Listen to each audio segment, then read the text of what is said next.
प्रभु तेरी वाणी जीवन की रोटी, नैनों की ज्योति अंधेरा मिटाती।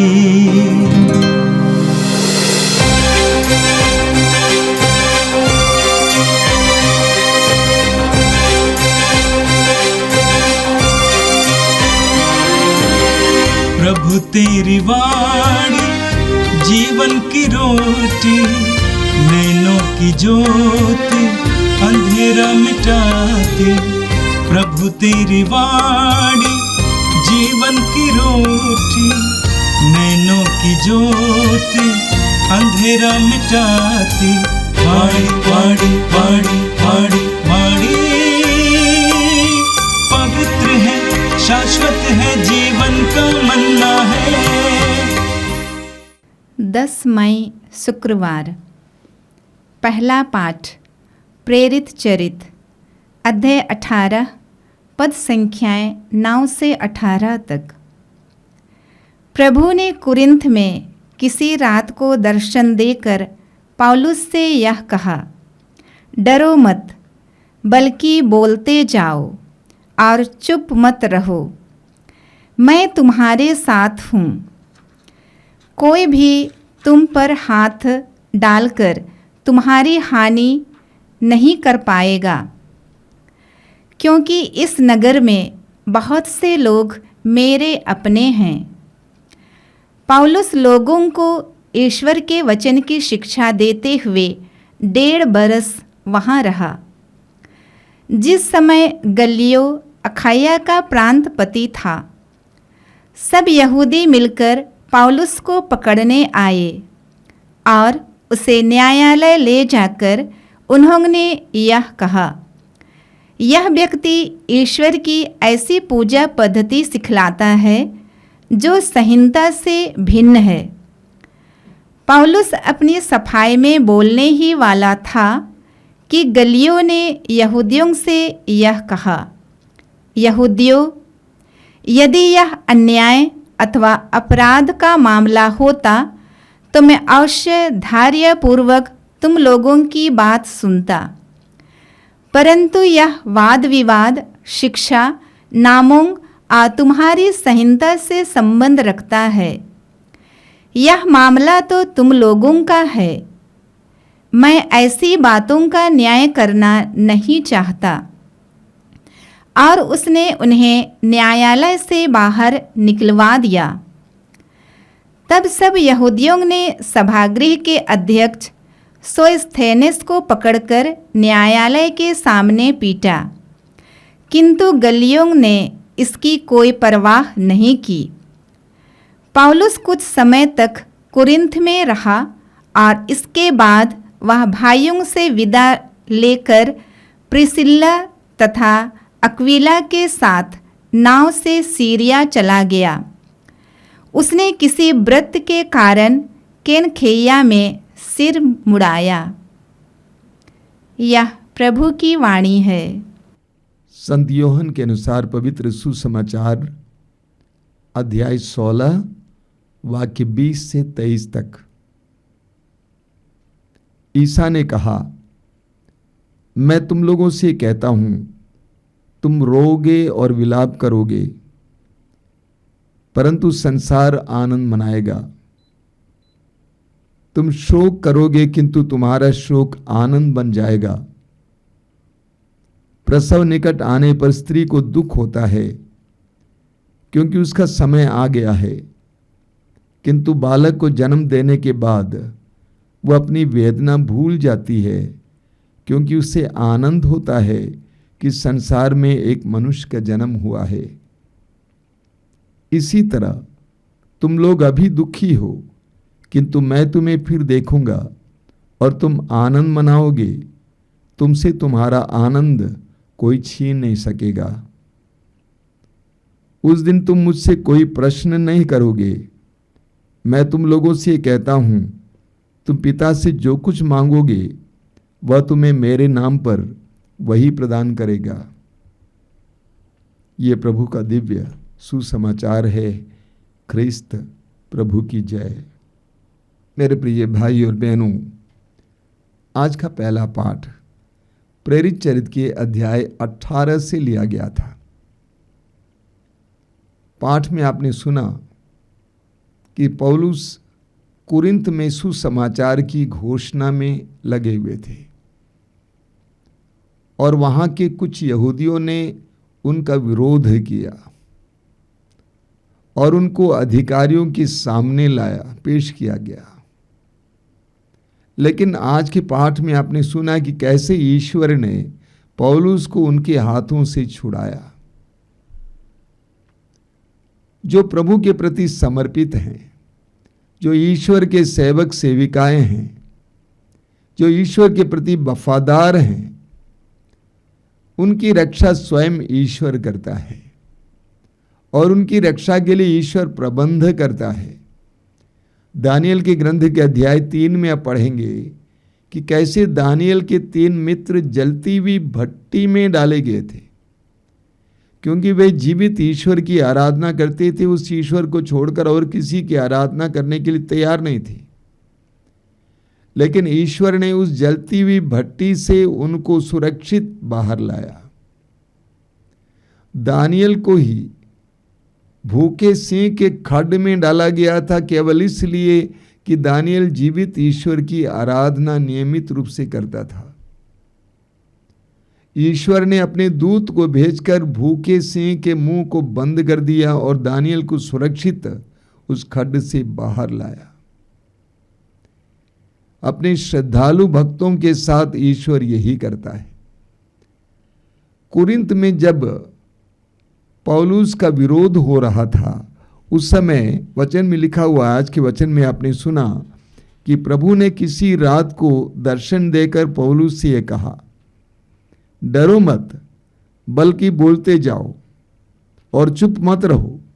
मैं तुम्हारे साथ हूं, कोई भी तुम पर हाथ डालकर तुम्हारी हानि नहीं कर पाएगा, क्योंकि इस नगर में बहुत से लोग मेरे अपने हैं। प्रभु ने पौलुस को प्रोत्साहित किया, डरना नहीं, सुसमाचार की घोषणा के कार्य को जारी रखो। तेरी रक्षा और तेरे संरक्षण का कार्य मैं करूंगा। आगे हमने पढ़ा कि कैसे यहूदियों ने ये आरोप लगाया अधिकारी के सामने, गलियों के सामने, कि यह व्यक्ति ईश्वर की ऐसी पूजा पद्धति सिखलाता है जो संहिता से भिन्न है। लेकिन गलियों ने क्या कहा? गलियों ने यहूदियों से कहा, यहूदियों, यदि यह अन्याय या अपराध का मामला होता तो मैं अवश्य धैर्यपूर्वक तुम लोगों की बात सुनता, परंतु यह वाद विवाद शिक्षा नामों और तुम्हारी संहिता के संबंध रखता है। ये मामला तो तुम लोगों का है, मैं ऐसी बातों का न्याय करना नहीं चाहता। और उसने उन्हें न्यायालय से बाहर निकलवा दिया।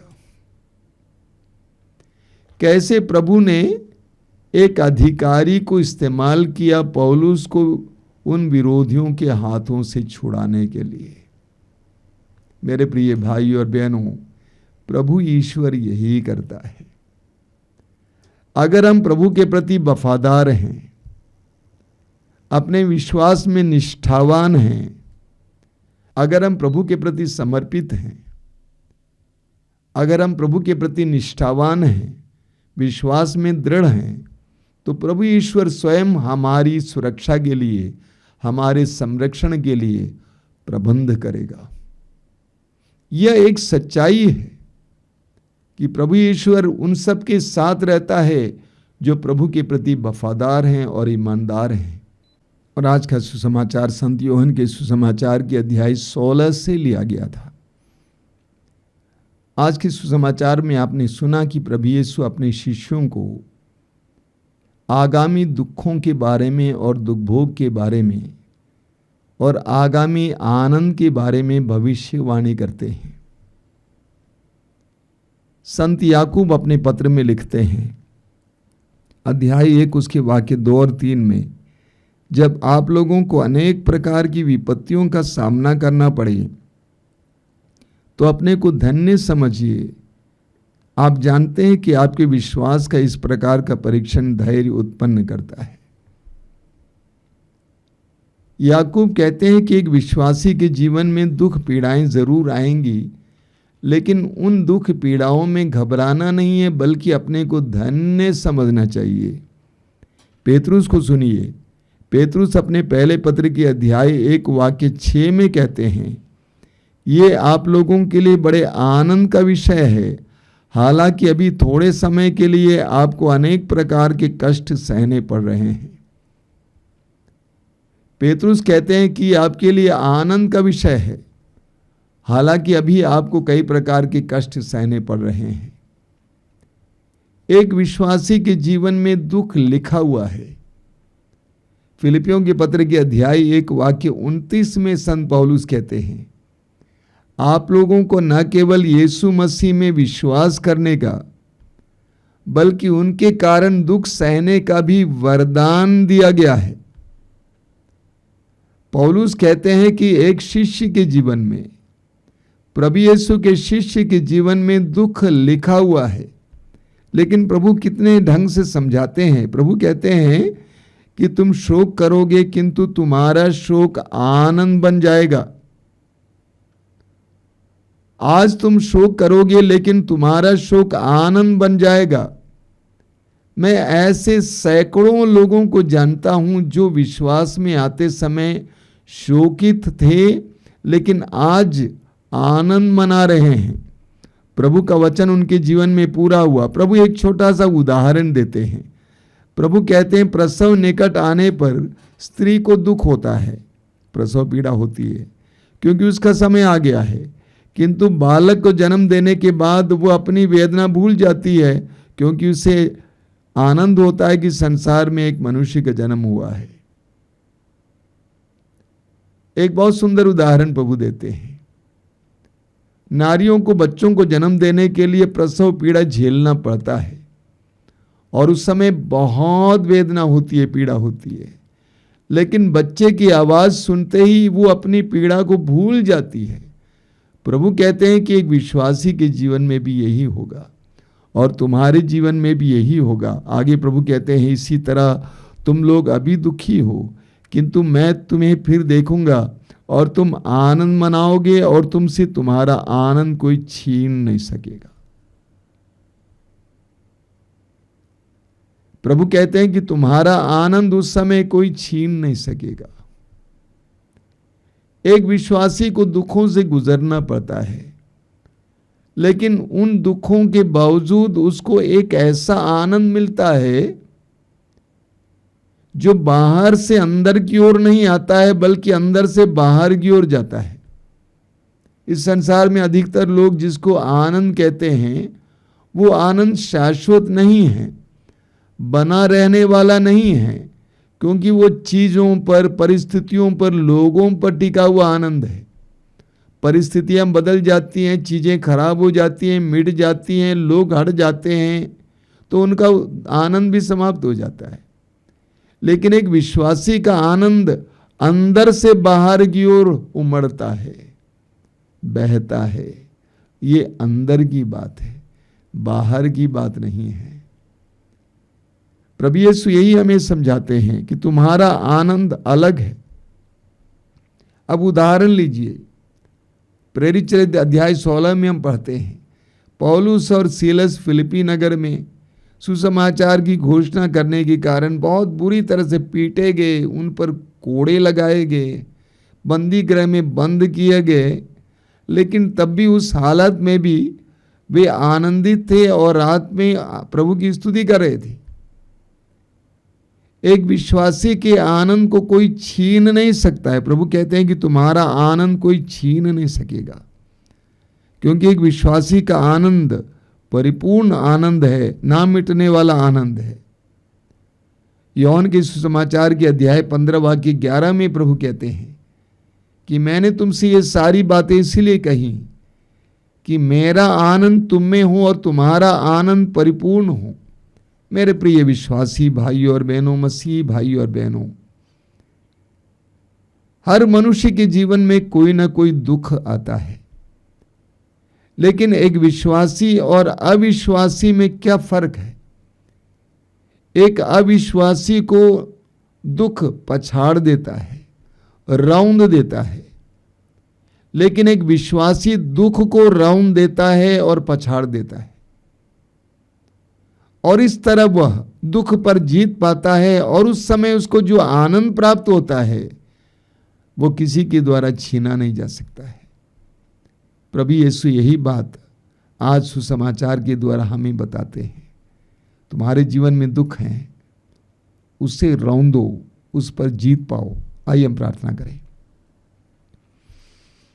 धन्यवाद देते हैं प्रभु आज के सुंदर दिन के लिए, तेरी आशीषों के लिए धन्यवाद देते हैं, तेरी उपस्थिति के लिए धन्यवाद देते हैं। तेरे पवित्र वचनों के द्वारा तू हमारे हृदय और मन को उत्साही बना रहा है, इसके लिए धन्यवाद देते हैं। हम पर दया कीजिए, हमें इन गूढ़ रहस्यों को समझने के लिए कृपा दीजिए, हमें सच्चे आनंद को ढूंढने के लिए कृपा दीजिए। ये प्रभु यीशु इन वचनों को सुनने वाले मेरे भाई बहनों को आशीर्वाद देना। आज का पूरा दिन उनके लिए आशीष का दिन बने। हमारी प्रार्थना को ग्रहण कर, आमीन।